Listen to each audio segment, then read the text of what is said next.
Bana, mambo vipi tena? Leo nakusogezea mwamba huyu hapa tumuita Ibrahim Traore, ni kutoka kule Burkina Faso. Mwamba amezaliwa tarehe 14 Machi mwaka 1988. Mwamba amekuwa famous sana duniani. Bana, kama kawaida yetu basi fuatana nami, naitwa Prince Stefano. Twende sanjani kufahamu kidogo habari kuhusiana na jamaa.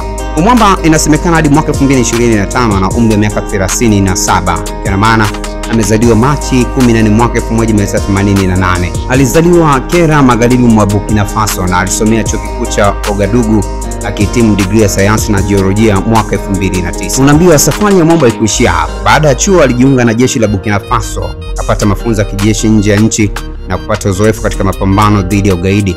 Aliwahi kufanya kazi ya ujumbe wa Umoja wa Mataifa huko nchini Mali.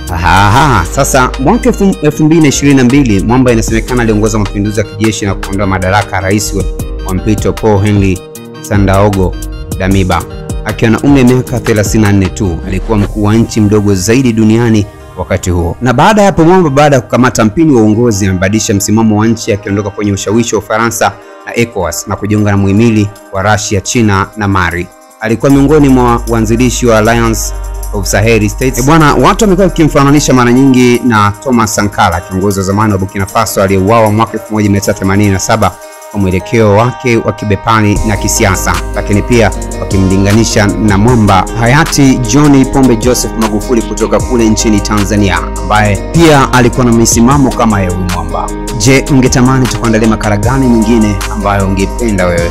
Endelea kutufuatilia. Niite Prince Stefano, ulikuwa nami mwanzo mwisho.